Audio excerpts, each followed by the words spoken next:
नमस्कार। मैं श्रीमती उमा यादव शासकीय उच्चतर माध्यमिक विद्यालय कन्यावाड़ा बालोद से।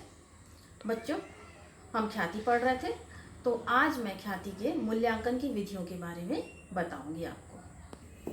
तो बच्चों, ख्याति के मूल्यांकन की विधियां, इसके अंतर्गत 4 विधियां हैं। पहला है औसत लाभ विधि, अधिलाभ विधि, पूंजीकरण विधि और वार्षिकी विधि। तो आज हम इन सभी में से पहला पढ़ेंगे, औसत लाभ विधि। तो देखते हैं औसत लाभ विधि का सूत्र जो है वो क्या है। औसत लाभ विधि के द्वारा हम ख्याति निकालते हैं। ख्याति का सूत्र है औसत लाभ गुणा क्रय के वर्षों की संख्या।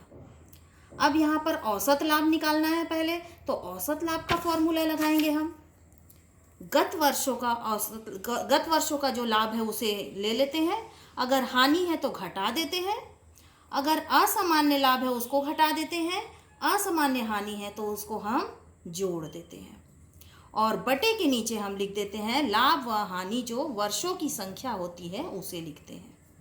अब यहाँ हम देख लेते हैं कि असामान्य लाभ के अंतर्गत क्या आता है और असामान्य हानि के अंतर्गत क्या आता है।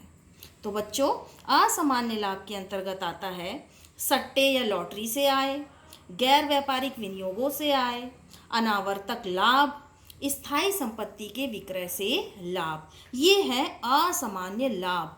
असामान्य लाभ जो है वो घट जाते हैं। असामान्य हानि क्या होती है? आग, चोरी, भूकंप, तूफान, ये है असामान्य हानि। इस प्रकार से हम औसत लाभ की गणना कर लेते हैं। बच्चों, औसत लाभ विधि के बारे में मैं आपको थोड़ा सा बता देती हूँ। इस विधि के द्वारा ख्याति का मूल्यांकन करने के लिए हम गत वर्षों के जो औसत लाभ होते हैं उसको लेते हैं। यह लाभ कितने वर्षों का लिया जाए, इसका निर्धारण साझेदारों के बीच अनुबंध के द्वारा निर्धारित होता है।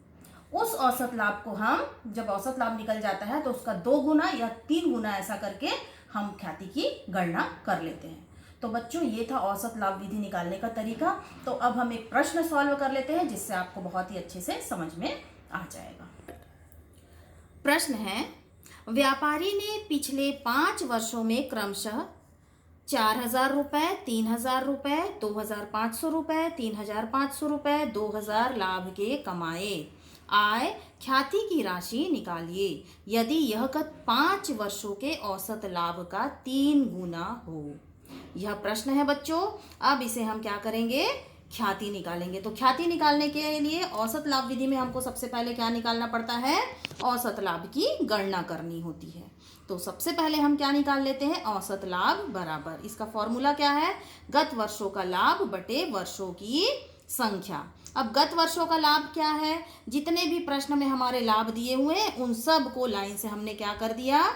पुटअप कर दिया है, प्लस कर दिया। क्या है? 4,000, 3,000, 2,500, 3,500 और 2,000, ये सारे लाभ हैं। यदि हानि रहता तो वो घट जाता है।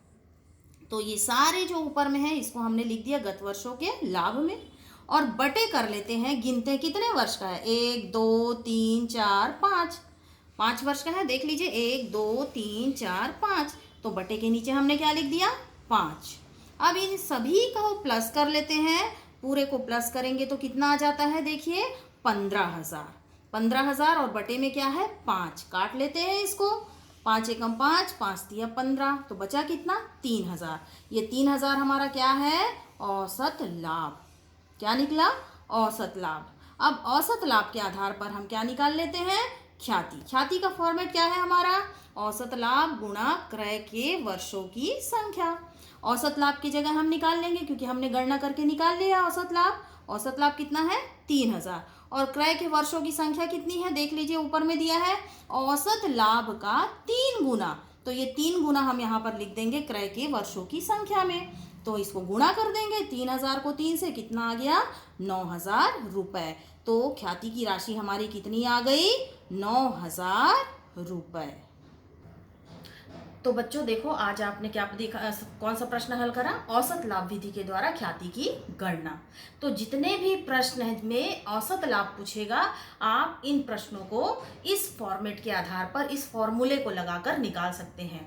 ख्याति कैसे निकालेंगे? पहले औसत लाभ की गणना करेंगे और जब औसत लाभ निकल जाएगा तो ख्याति के फॉर्मेट में हम रख देंगे। तो आपके सारे क्वेश्चंस इसके आधार पर बन जाएंगे, किसके? औसत लाभ विधि के द्वारा ख्याति की गणना करने में। Thank you.